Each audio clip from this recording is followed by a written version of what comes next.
What's going on, everybody? It's your host Dadbot, and welcome back to my Bloodborne walkthrough, part 3. In the last video, we worked our way through Central Yharnam, and we killed the cleric beast. We also dove into some of the game's mechanics, such as leveling up, upgrading weapons, insight, blood echoes, all those sorts of things. And in this video, we're going to carry on through Central Yharnam, and hopefully, if not in this video, in the next video, we'll get the second boss of the game, Father Gascoigne.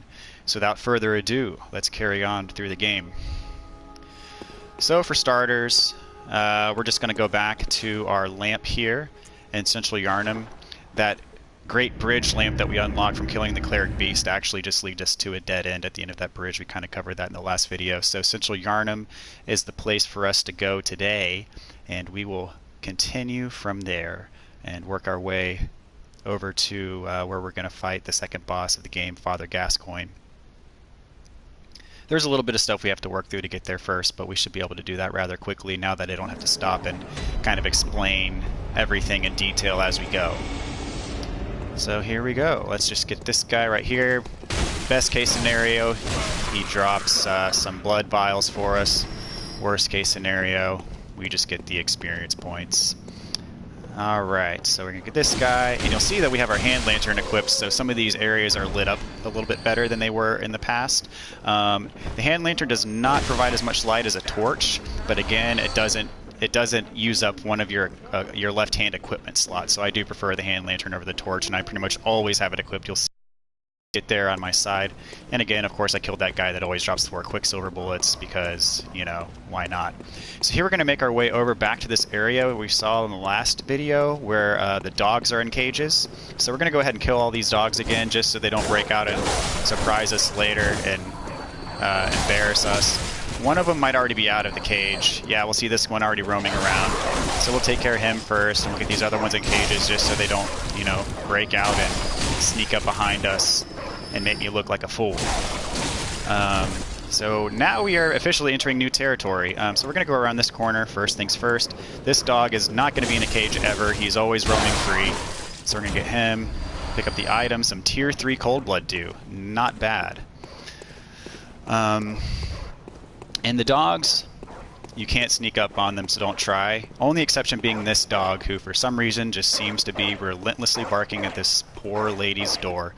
So we're going to go behind him, just give him the old charge attack, get him in one hit, and let's talk to this NPC. You're a hunter, aren't you? Then, well, do you know of any safe places?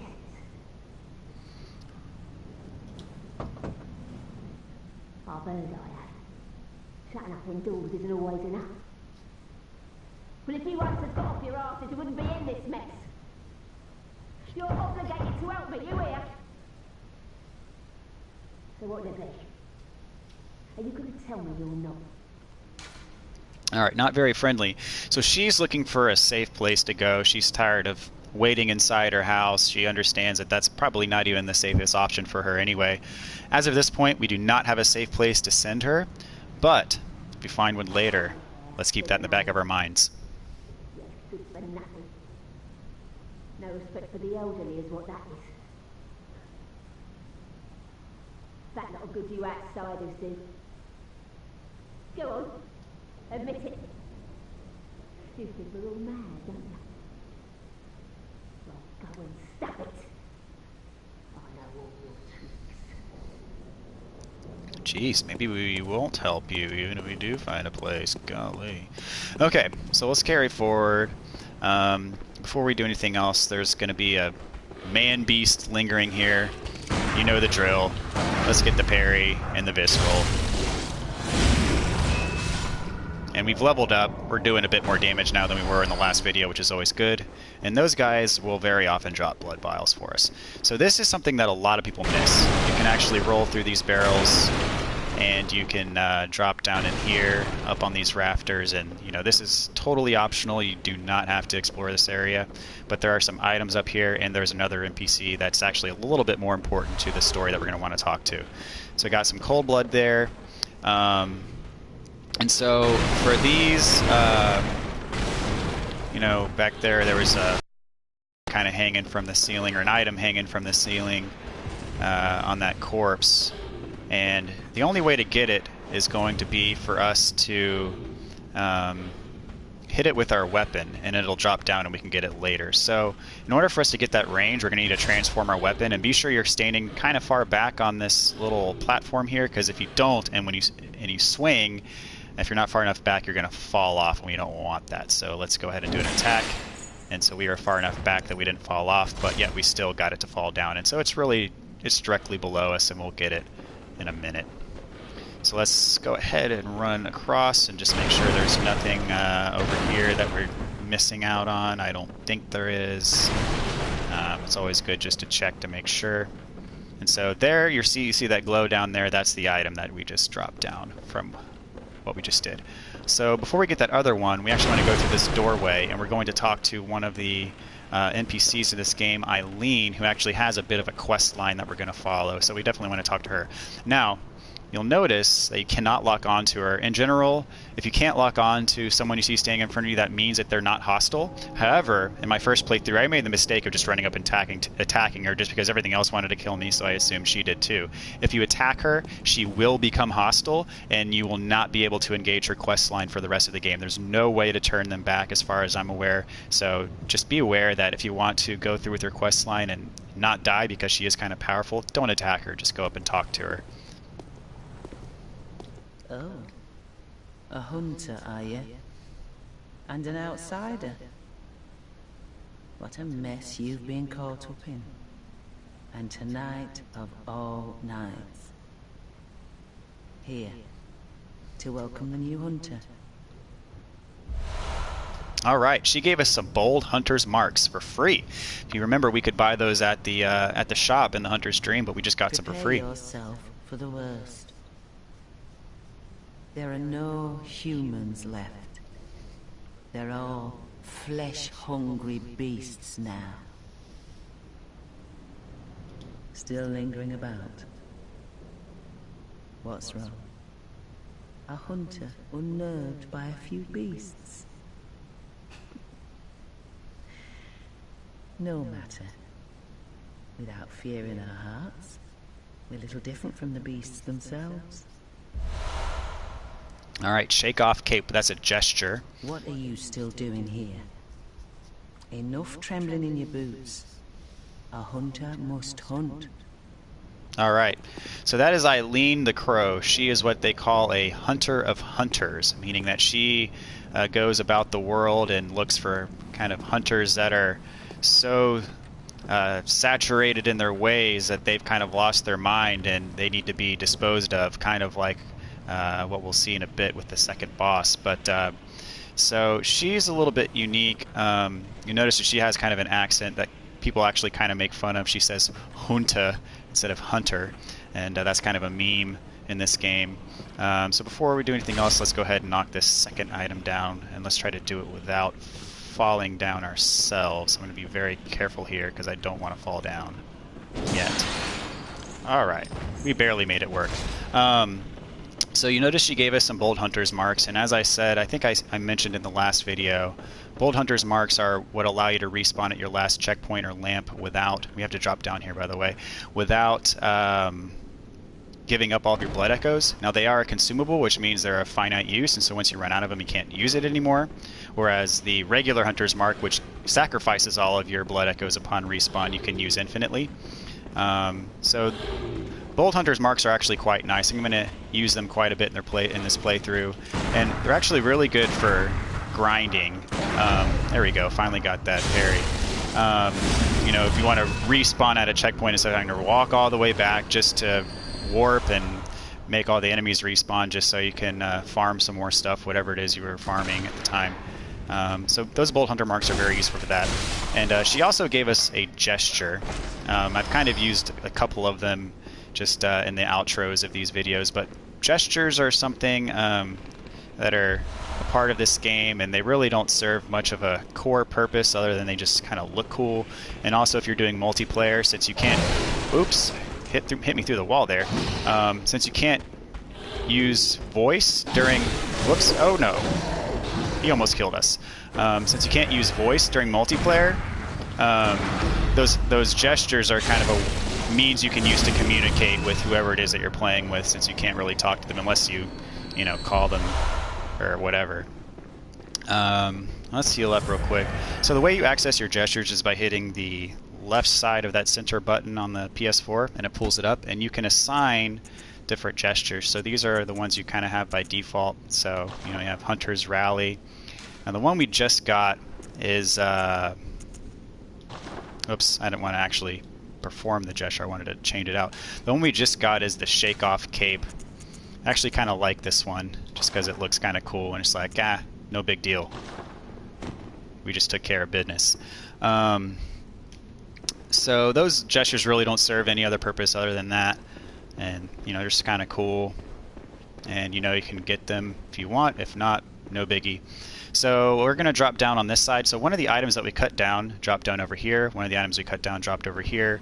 You can't get them both in one fell swoop. Just know that when you drop down, there's going to be rats in these little holes here, so just dispose of them methodically as we do everything else. Let's pick up this item first. So we got the Saw Spear. So the Saw Spear is kind of the relative of the Saw Cleaver. Only difference is, really, it's a serrated weapon, much like the Saw Cleaver. So if you picked up the Hunter's Axe and you're kind of regretting it, have some buyer's remorse, and you kind of want this serrated weapon after fighting the Cleric Beast, the Saw Spear is a serrated weapon. And the only difference really between it and the Saw Cleaver, because it has a compact form very similar to the Saw Cleaver's compact form, is that in the transformed form, instead of just having this swipe attack, it has more of a thrust attack. I do prefer the Saw Cleaver's moveset to the Saw Spear, so I'm generally going to use the Saw Cleaver. I don't really ever use a Saw Spear, but it is, especially for those of you who pick something other than the Saw Cleaver and your as your original weapon, it's kind of nice to have as well in your arsenal if you do want that flexibility. Just killed those rats, and we got our first Madman's Knowledge. So this is a very important weapon. Oh, some more rats want to come down and play. That's okay. So Madman's Knowledge is a very important weapon throughout the game. And what it is it's essentially it's a consumable much like Cold Blood do, but instead of giving you blood echoes, it gives you insight. So let's read the description. Skull of a madman touched by the wisdom of the great ones, used to gain insight. Making contact with the eldritch wisdom is a blessing, for even if it drives one mad, it allows one to serve a grander purpose for posterity. So the great ones in this game are kind of deity, godlike figures, and we'll learn more about them as the game progresses. And so, as we find out that you know, people who gain more insight kind of lost their mind, as even the name of that item refers to, Madman's Knowledge. So kind of interesting, the dynamic between learning more about the world and gaining insight, and just kind of the impact that it has on your psyche. So if you remember, we dropped down over there to get that item. So this ladder takes us more or less back up to where we were. So let's climb back up. So oh, and we're getting shot at, which is not good. So let's get over here where we're out of range. Let's heal up. And actually, but first things first, let's dispose of these guys that want to kill us. So that's he was over on that other side, and he just followed us back here. So let's dispose of him as we dispose of all these other guys in one fell swoop. So before we go in, oh, and sometimes they do drop bloodstone shards, which is nice. So let's go ahead and dispose of these gunner guys. They're annoying me, and oh gosh. Let's wait till they fire, and we're gonna run and get them both. There we go. Dead. And they dropped some Quicksilver bullets for us, even better. So over here, let's get this item. And that's Cold Blood Dew. Nice.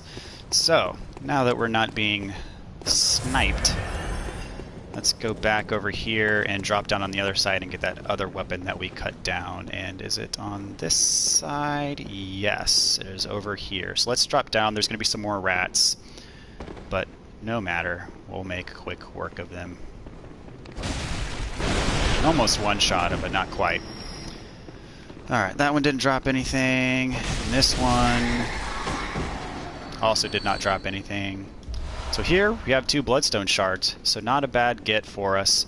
And in order for us to go through this little tunnel, we're going to have to drop down again, and we're going to climb back up that ladder, but this time without people trying to shoot us. which is always a good thing. And we are going to carry on through this sewer level. So you can see that part of the path is blocked off, so we are forced to go around and go down this side of the bridge.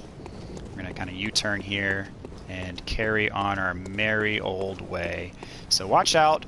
There's some crows over here. Don't want to be caught off guard by them. You can generally, if you do a running attack, you can generally catch up to them before they even notice you and try to do their pecking attack. So we've got them both without them really noticing us. And if you are astute, you'll see one back there. Let's take our hand. Oh, he managed to get his attack in. Just want to make sure that we're not missing any items along this wall. I don't think that we are, but always just want to make sure. Nothing behind here. Okay, good. And let's see, we have another item that we can drop down to. So we're going to do that in just a second. But first, we're going to loop back around here. And I think there's an item over here and some more crows for us. Yep, there's the item. So we've got both the crows and some more oil urns, which, you know, they're good, but generally I don't use them. You know, if I want to use a Molotov cocktail, I'm going to use a Molotov cocktail. Basically, using an oil urn first means you have to hit them with 2 items just to do damage instead of 1, even though it does increase the damage done by such like a Molotov cocktail or any fire-based item. So be careful when you drop down there. You can drop down right on that rafter, and we got ourselves another bloodstone shard. Not bad. Okay, so this is the way forward. Oh, by the way, I should mention that when you die, you do not lose your insight. The only thing you lose when you die are your blood echoes. So don't, even if you use a madman's knowledge, those aren't at, your insight's not going to be at risk per se. There is an enemy later in the game that can steal insight, but we're not going to worry about them. We're not going to worry about that just yet because we don't face them until later. So down there is actually the way forward. But what we're going to do now is something that's actually kind of important and that directly impacts our night and is something that we don't want to miss. So we're going to climb up this ladder. This ladder is easy to miss, but just make sure you kind of go down that wooden plank and you can climb right up this ladder. And if you go over here, we're going to see some more crows. We're going to want to dispose of them. These guys, some of these are going to fly at us, and that's okay. Just back up, let them do their thing, and get your hits in, and they're relatively harmless. There we go. I think we got most of those in one shot. So the crows, they drop pebbles every once in a while, and we got another madman's knowledge. Pretty nice.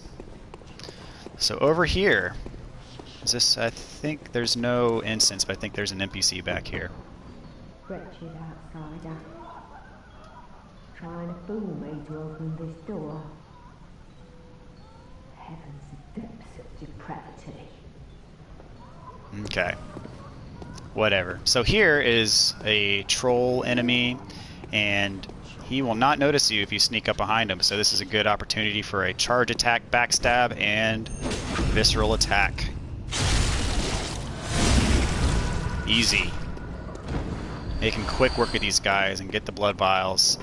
May not always drop blood vials, but most of the time they do. So let's climb up this ladder, and we are now on the other side of that door that was locked that takes us back by that fountain area where we fought our first troll.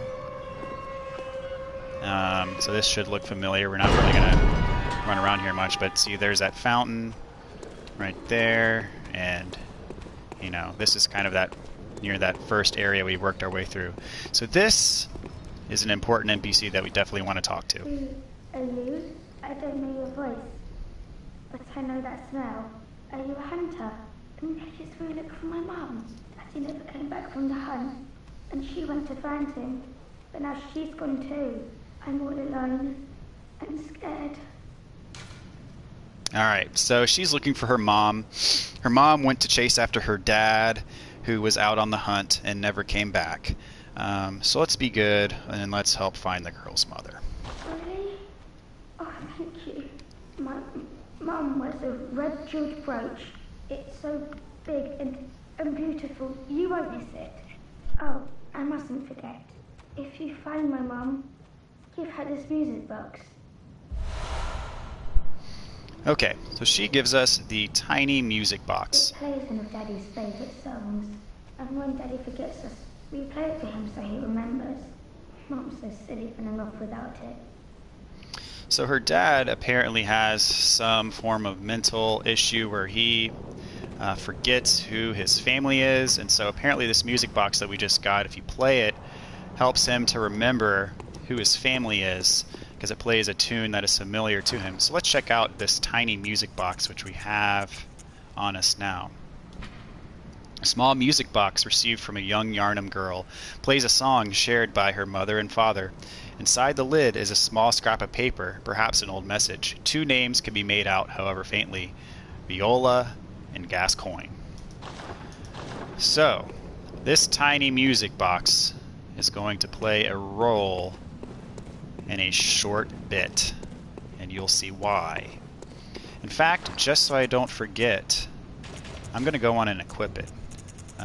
I don't want to forget to have it on me, because we're going to need it before too long. So I'm going to put my Molotovs back on, and we'll have the tiny music box on there as well. So you see, there it is. I'm cycling through my items. So let's go back down this ladder that we came up originally, and let's proceed forward through the level. So at the bottom on this little wooden plank, you're going to see these guys laying around motionless. However, you can lock on so they are hostile. One good thing to do is to pelt them with the Molotov and get some damage on right off the bat. They're not very difficult enemies, but we did just get the edge on them. So we did a drop-down attack and got them in one shot. Now these ones that are just lying on the ground, you know, you can just run up to them and hit them a bunch of times, but kill them before they get a chance to notice you. Now this guy noticed us, and they do have an attack that does have a little bit of range on it. They have a swipe attack that can, you know, it'll do a little bit of damage, more than you'd like for sure. So be wary of that. And they also have kind of a projectile vomit attack. So that corpse just had 10 Quicksilver bullets, and then we picked up a blood vial rather from the corpse of this enemy. So just make sure you don't let them gang up on you, and you'll be fine. That's why kind of using that Molotov to get things started off is a good idea. I wouldn't recommend using all of your Molotovs on them, especially you're going to want to save at least a couple probably for the next boss fight. And here's some more of these enemies. So I'm going to do a jump attack. And, nope, that swipe attack just got me. So I'm going to do a jump attack, and we got some of our... Oops. We got some of our rally damage back, but then we got attacked again. I'm going to transform my weapon and do some range attacks. And I'm still getting hit. So you'll see the range these guys have. It's not friendly at all. And you'll see, be wary of those crows up there, by the way, because if you go too far forward, they're going to drop down on you, and it could turn out bad with everybody fighting you at once. So just be cognizant of that. All right, let's bait this guy's attack. Oh, he's just doing he didn't even fly that time. He just did kind of a peck on the ground attack. Nothing down here. Moving along through the sewers of Central Yharnam. There's no item down here. Be wary, there's some more of these groundlings. But before that, let's go over here and get this one, because there's an item behind him. And it's a bloodstone shard, so we definitely want that. We may even have enough of these now to upgrade our weapon once more before fighting the second boss. Alright, let's do it. Jump attack, wait for the swipe, do another jump attack, wait for the swipe, do another jump attack. Oh, that swipe got us. We'll get him this time. Is he dead? Nope, he wasn't dead. Okay. Search the corpse. Got a blood vial. And this one, got another blood vial. So watch out for this one back here. Just go up, it's just one-on-one, so you can just chain your attack for a combo. As long as you have the stamina, you'll get him easy. And some more crows up there waiting for the ambush. So this is a fairly dangerous stretch, but as long as you're aware of what's around you, it's really not that bad. Just don't let anything surprise you and you'll be fine. So we're going to top off our health. And you will see back there, there is a silhouette of a very large pig. So those pigs, I mean this pig here in particular, is definitely manageable to kill. I'm going to explain how to do it. It is optional, but there is an item back there that we definitely want, so we're going to do it, and I'm going to show you exactly how. So if you just kind of mosey on into this little tunnel, this pig is going to charge at you, and it's not going to be fun. So the best course of action is actually to run full speed at it, lock on as soon as you can. It's going to do kind of a roar, and then what you're going to want to do is once you're in kind of the room that he's in, it's a square little room, you're going to want to circle around to his back, get the charge attack, backstab, and visceral him as quickly as possible. As long as you're circling around behind him, his attacks generally aren't going to hit you, and you'll see just kind of what his attack looks like for the most part. But again, best thing to do is to run full speed, lock on, and get behind him for the charge attack and visceral. So let's see what that looks like. Alright, lock on, he does his roar, let's get behind him. He's trying to do his vomit attack, so we're going to get that backstab, visceral. He might have a little bit of health left. No, he did not. Okay, great. He was dead in one visceral attack, so we got that. One thing about him is you can, if you're paying attention, oh, a cold blood 2. If you're paying attention, you can chain your backstabs on him. So if your first one doesn't get him, if your first visceral attack doesn't get him, you can sort of stay behind him and chain your backstabs and visceral attacks, which is something that's good to know if you need to do it. So here we have the Saw Hunter badge. If you remember in our first video, maybe it was, no, it was after we killed the Cleric Beast, I mentioned how these badges give you the ability it expands the inventory of items you can buy at the shop in the Hunter's Dream. So that's good for us to have, and I'll show you in a minute just what that allows us to do. So here you will see, this is an abyss, you don't want to drop down there. And this is a ladder that kind of provides a faster path to the second boss, but we don't want to take it because in taking that ladder we are neglecting a shortcut that's going to allow us easy access back to this area. If we die to the boss, we should definitely want that shortcut active, so we're going to take this ladder up instead. And this is a ladder right in front of that tunnel before we went to fight the pig, so I would definitely recommend taking this ladder up. Okay, so here we are. Let's not go up those stairs yet, let's go over here, and here we have. So the way elevators work in this game, there's usually a button in the middle. You step on the button and that triggers the elevator. So now that the shortcut has been activated, we have access to it for the rest of the game. So now anytime, even if the elevator is in its downward position, which I'll show you, this lever that I demonstrated before was non-operable. Well, this lever is, now that we've activated that elevator, is now operable at any time. So this provides a nice little shortcut for us to get back to the second boss, and you'll see why. So this takes us right back to this area where we had these two trolls kind of waltzing around, and I don't want to bother really fighting them right now. I'm just going to run by them. Actually, what I want to do is demonstrate something else. So I'm going to let one of these trolls kill me. And I know it sounds counterintuitive, but I'm going to do it. Because I want to show you what happens if you lose all of your blood echoes when there's an enemy around. Because the first time I lost all my blood echoes was when we died to that wolf at the very beginning of the game in that first room. And you remember to retrieve my blood echoes in that case, I had to find my blood stain and pick up my blood stain. But it is a slightly different scenario if you die around where enemies spawn. Spawn point of any enemy, really. What'll happen is one of those enemies will eat your blood stain, and it'll make their eyes glow purple when they eat your blood stain. And so how you get your blood echoes back in that case is you have to kill the enemy that has the purple eyes. So in the first case, or in this case, it looks, yeah, you see how his eyes are purple before he just turned back around? So let's make sure we lure him over, or we can get this guy first. Let's get this guy first. Well, whichever one notices us first. So see how his eyes are purple? That means he has our blood echoes. We ain't getting him back unless we kill him. If he kills us, our blood echoes are gone. But we don't have to worry about that. So that's just something that I wanted to show you. If you lose your blood echoes around a pack of enemies, one of them is probably going to eat your blood echoes, and you have to kill that enemy that you'll know is the right one by having purple eyes. And so, that being said, let's go back to the Hunter's Dream, because I know we can level up some. We don't want all these blood echoes to be at risk, and also I think we can upgrade our weapon to +2. I think we have enough bloodstone shards to do that. So let's go back to the Hunter's Dream. Let's do what we can do, and then we're going to take on the second boss of the game.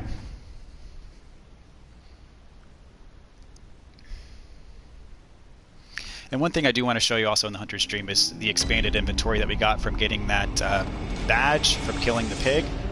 And the name of that badge is the Saw Hunter badge.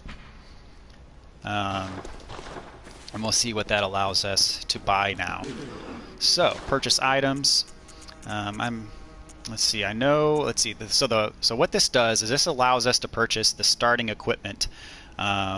The other weapons that we did not pick up at the beginning of the game. So for example, let's say we got the saw cleaver.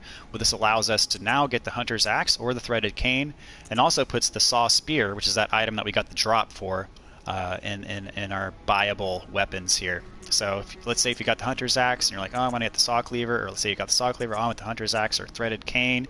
Now you can do that as long as you get the badge that's right next to that pig that we killed in the tunnel. Also puts the guns in, so now we have access to the hunter's pistol and the hunter's blunderbuss, and also the repeating pistol. So you'll notice the repeating pistol in the middle column where it says QS bullet use, it says 2. So that means that every time you fire the repeating pistol, it actually fires 2 of your Quicksilver bullets. So that means you're only going to really have, if you have maxed out Quicksilver bullets at 20, you're only going to have 10 uses of this weapon until it runs out. So since I primarily use my firearm just for parrying, really, even though it does a little bit more damage since it fires 2 bullets, really all it does is it cuts in half the number of parry opportunities I have when I have maxed out Quicksilver bullets. So I really do not prefer to use this weapon, but some people like to trip out their blood tinge stat, and it does quite a bit of damage and if you do that. So some people actually prefer to use it. I do not. I'm pretty sure that's about all that does. It gives us those new guns and those new weapons, but it's pretty nice if you have a little bit of buyer's remorse with the weapon you chose at the beginning of the game. This allows you to go back and get the other ones too. Alright, so let's go bring our weapon up to +2. I believe we have enough to do that. Let's fortify. Yes, we do. So we can take our saw cleaver up to +2. That's going to really help us against the next boss. And then let's go down here. And I'm going to take my strength up to +16 so I can equip the Kirk hammer. Very well. And let's see what else I can do. So we've got +16, and we're barely not able to level up twice. So I'm going to consume one of my Blood Echo items, and then we're going to gain another level here before we head off. So let's open up menu. I'm just going to use a tier 1 just because I barely needed any to get that next level. So I don't want to consume too high of a tier and put those Blood Echoes at risk. I'm going to go ahead and put it into Vitality, get some extra health for the boss. I feel pretty good about that mix. And so now that we have 16 strength, I can equip the Kirk hammer, because you see that attribute requirement at the bottom. It requires 16 strength and 10 skill to use. And before we just leveled up, I only had 15, so I could not use it. So I'm going to equip the Kirk hammer as well and just show you what it does. So it looks like a regular sword, and its sword form isn't that great. But if you transform it, it turns into this beastly hammer. Look at this charge attack. I mean, it just does stupid damage. You can use it very effectively when you have enemies that are trapped in a corner, and you can just beat them over the head with it and do a lot of damage. It is more powerful than the transformed version of the saw cleaver. So I do like to use the Kirk hammer a little bit early in the game just to get that advantage and deal some pretty decent damage to some enemies. Alright, so let's go back to Central Yharnam, and let's get on with it and face the second boss of the game. And we're actually, when we take that elevator shortcut, we're pretty much right there. There's one thing we kind of have to go past to get there, but it doesn't take all that long. If you die to the boss, you're going to respawn at this lamp that we're spawning at, and it's a minute maybe to get back to the boss and fight him again. So I will say, this boss is significantly harder than the first boss we fight. This boss honestly causes a lot of people to quit the game. And for some reason my hand lantern went away, so I'm going to put it back on, get a little bit more light. This boss causes a lot of people to quit the game. and many will say he's kind of the gatekeeper of the game. He is the skill check. I mean, do you have the skills necessary to beat this game? If you don't, you're not going to be able to beat him. If you beat him, then that's kind of, you pass the test. The designers of this game have officially said you have the ability to take on the rest of this game if you can beat the second boss. So, as I said before, a lot of people, when they take on this boss, they'll die to him a lot of times, and they'll say, that's it, I'm done with Bloodborne. And I'm going to show you exactly how to beat him, because I do not want that to be you. I do not want you to miss out on the rest of this game just because a boss pisses you off. And Father Gascoigne, the second boss, has a lot in his arsenal to piss you off. So you notice I turned around. I did not go all the way down the bridge. That's because there's some enemies down there that light this boulder on fire and don't want that to run into us. In that case, the boulder killed every single one of those enemies. That doesn't always happen. Sometimes there's one or two that are left that I need to kill myself. But I'm going to make sure you are out of the way of that boulder when it comes rolling down the bridge.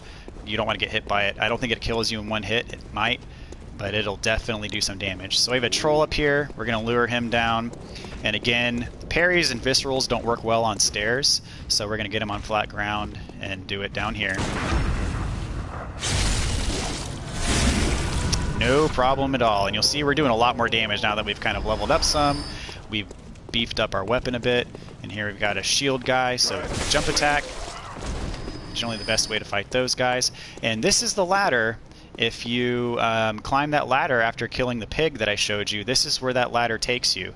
So basically what it does, if that bridge is basically the tunnel that we ran ran underneath to get the pig, is basically parallel to this bridge. So if you go to the end of the tunnel, kill the pig, go up this ladder, it takes you to the end of the bridge. But as I said, if you do that, you're going to miss that elevator shortcut back there to the lantern that we were just at, and we want that shortcut. So go up here. There's going to be a couple beast man dudes. They're not going to notice you as long as you walk quietly. Do not run up to them. They're not going to notice you if you walk. And we're going to want to get a charge attack backstab and a visceral attack. Now, once the visceral happens, you're going to want to get out of the way immediately, because that guy's going to be attacking you. He did get a hit on us. He doesn't always get a hit on me, but it just kind of depends on luck. But we're going to kill him the normal way with a parry and visceral attack. No problem. So he dropped a bloodstone shard, he dropped a blood vial, and we got some more bold hunter's marks. Alright, so up these stairs, and through this, the second you walk through this archway, you're going to trigger the cutscene to fight the second boss. So a couple things I want to touch on. We got some bold hunter's marks by killing those guys back there. If you want to have these equipped as a safety, it's not a bad idea. Let's say you find yourself in an area where you're just outmatched, or you find yourself in a boss battle that you're not quite ready to deal with. Let's say you got a lot of blood echoes at risk, and you want to get out of dodge and keep your blood echoes and level up and then go back. You can use one of these babies, and it'll take you back to your lantern. You can go back to the Hunter's Dream, use those blood echoes, and then come back. So these allow you, again, to warp back without using your blood echoes. Very good weapon, or very good item to have equipped if you're just kind of, you know, a little bit wary of what's ahead. We're not going to worry about those. What I do want to bring up again is this tiny music box. So the tiny music box plays a huge role in this boss battle. So we're about to fight Father Gascoigne. If you remember, in the description of the tiny music box, belongs to Viola and Gascoigne. So if you haven't put the pieces of the puzzle together, Gascoigne, Father Gascoigne, this boss we're about to fight, is the dad who went out on a hunt. And the daughter mentioned that he never came back, so his mom, or her mom, went after him to find him and bring him back, but forgot the music box, and this music box causes him to remember his family when he goes mad. So if we use this tiny music box in the middle of the fight, it stuns him and allows you to get some hits in pretty easily. So we definitely want this equipped. The catch is you can use it a maximum of 3 times. After that 3rd time, it no longer works. And I also want to point out that Father Gascoigne has 2 forms. He has his primary human hunter form, which is where the fight starts out. And then he also has a beast form that he transforms into with about 1/3 of his HP left. His beast form, he just goes nuts. The beast form will kill you in 2 seconds if you're not careful. So what happens is if you use the tiny music box in his human form 3 times, which again is the max, regardless of what his HP is at that point in time, he can have 75% of HP left. He will automatically transform into his beast form, and we don't want that. So what I recommend is using this a maximum of 2 times in his human form, and then using it 1 time in his beast form. So just be careful about that. And you know, he's quick. He's going to come after you fast. I'm going to do my best to show you his moveset and explain how to fight him, and hopefully not die in the process. So, without further ado, let's get Father Gascoigne.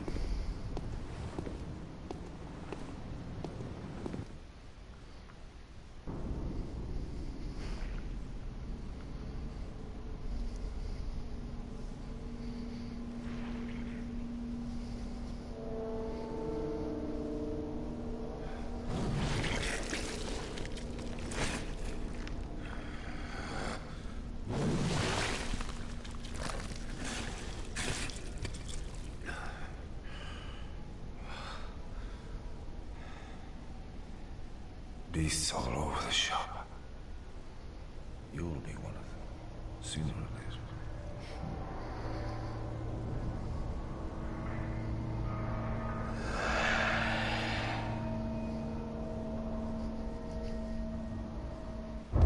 Okay, right when this fight starts, he's going to come after you immediately. You're going to want to lock onto him instantly, and you'll see that he has the Hunter's Blunderbuss and the Hunter's Axe. So he has pretty much some of the same tools that we have access to at this point in the playthrough. So one of the things about this fight is you're in a graveyard, and you can use these tombstones to your advantage as kind of a buffer between you and him. If you need a time to recover, you can circle around to these tombstones, and you know, if you need to heal, for example, like we do right now, you can heal without him coming after you. Otherwise, if you're not using your heals at the opportune moments, he's going to come after you and get free shots in, and you're giving him those shots because he is fast, if you haven't noticed. So what we're going to do now is we're going to use a tiny music box and stun him, circle around to his backside, and do a charge attack backstab. So use a tiny music box. All right, he is stunned, and we were not quick enough, but we did get a hit in nonetheless. All right, so let's use the music box again. There we go. Go around to his backside, get the charge attack. We weren't quick enough that time either, but that's okay. We still got some hits in. And so now he's engaged in his second form. You'll see that he transformed his axe to two-handed form, which will give him some extra range. Will also allow him to do a little bit more damage. Now he is parryable, and so parries are going to be how we handle the rest of this fight for the most part until he transforms into the beast form. So let's make sure we're dodging his hacks and really, you know, just try to time those parries correctly. You can kind of spam them if you need to. So let's get some parries in. Oh, we missed that one there. Oh, we got that one, but he recovered too quickly for us to be able to use it. So let's get some of our rally damage back, and let's pop a heal using those gravestones in the middle as our buffer. All right, let's see if we can get a visceral in. Nope. Oh, we got it again, but not quick enough yet again. He's too fast for us today. Normally I'm a little bit better about getting those parries in, but let's see if we can get one here. All right, come on. Nope.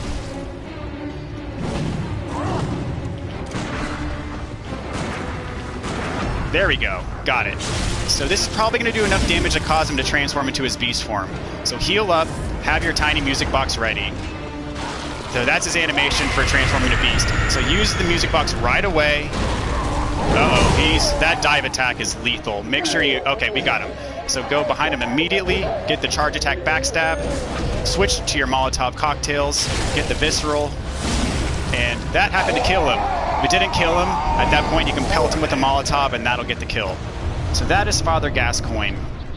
When he transforms into that beast form, you saw how he just lunged at us right away. I mean, you really gotta... This boss... You got to get good at your dodges. He really is a check for how good are you at dodging, how good are you at just managing your distance from your enemy, how good are you at timing your heals. Use the environment to your advantage. We have these tombstones around here. Use those to block him from charging at you and attacking you. You know, throughout the fight, I was dodging and rolling backwards and side to side and forwards and all of that to get away from him. And if you can get behind him, do a charge attack, visceral, our favorite, you should make quick work of them. Okay, so let's light this lantern. We're actually not going to use it to warp, because there's another lantern just ahead that we're going to use. But let's explore the area a little bit. So some people, you actually have access to this during the fight, and some people do prefer to fight him up here. And the reason is because you're not obstructed by those tombstones. Some people just like a clean fight. They like, you know, 1 versus 1, nothing in the middle, and they have a good strat for getting them quickly with, you know, no kind of distractions or obstacles up here. I definitely prefer to fight him down there just because it's easy to get him hung up behind those tombstones. It's easy to get your heals in if you need to. And so that's just how I prefer to go about it. But you can fight him up here as well. So let's have a look around. So down here we have an item. Let's check it out. Now if you notice, if you remember from the tiny music box description, 2 names could be made out, however faintly, Viola and Gascoigne. So, if you remember the little girl, her dad went out to hunt, never came back. Mom went after, forgot the music box, and this is Viola. She unfortunately met her end looking for Gascoigne. So the way it goes is, you know, apparently Gascoigne ended up killing her because he had lost his mind. And, you know, look at that. We have the red jeweled brooch, which, you know, if you remember, that NPC that we talked to said that her mom was wearing a brooch. So now we are at somewhat of a crossroads. We have 2 options. We can just carry on with the game like nothing happened, or we can go back to Gascoigne and Viola's daughter and deliver the frightful news. You know, it is pretty terrible. It is very sad, but I gotta say that is Bloodborne. That is this game. This game is, you know, it doesn't. It's not a good pick-me-up at the end of the day if you've had a bad day. I'll be honest. It is a little bit dark. It is frightful, and you know, it's got just a very strange atmosphere, and it is what it is. But it's a, you know, very well done game, and you know, just gotta soldier on forward, and that's what we're gonna do here, of course. So before we go back to Gascoigne's daughter, we're going to use that key that we got from beating Father Gascoigne, the Odin Tomb key, and we're going to carry on to the next lantern.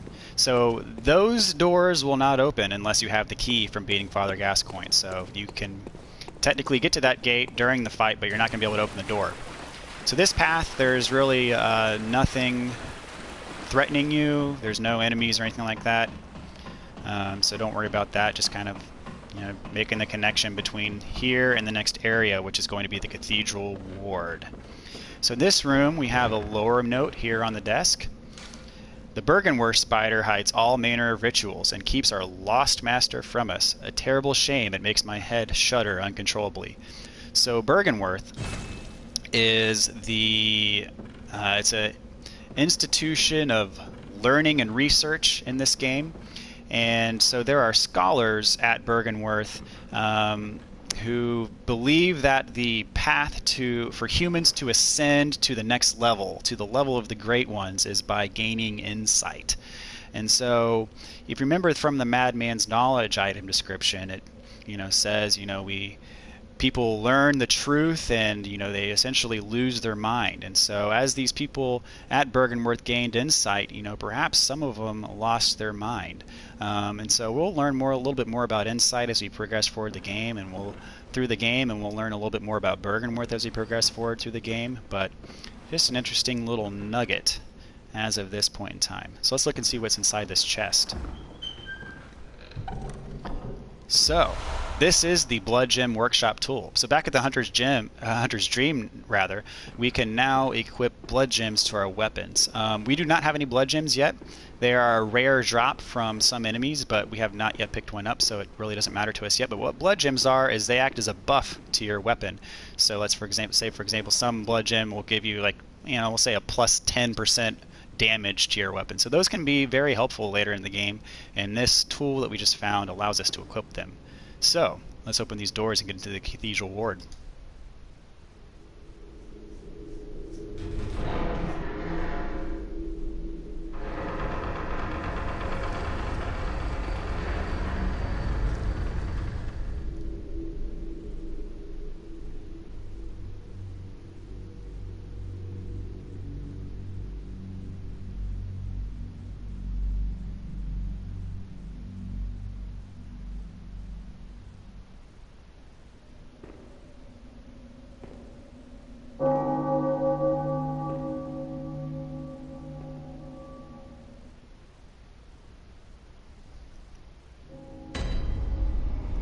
Alright, here we are at the Cathedral Ward. Let's light this lantern. And we're going to call it a day right here. So, in this episode, we finished off Central Yharnam. We got to the second boss of the game, Father Gascoigne. And now we have arrived at the Cathedral Ward, and we're about to see what else is in store for us. Just wanted to say thank you so much for watching this walkthrough. If you like what you see in the walkthrough, please join the squad by subscribing to the channel, and don't forget to like the video and leave a comment below. I'd love to hear y'all's feedback. Thank you so much for your support, and I cannot wait to see you guys in the next video.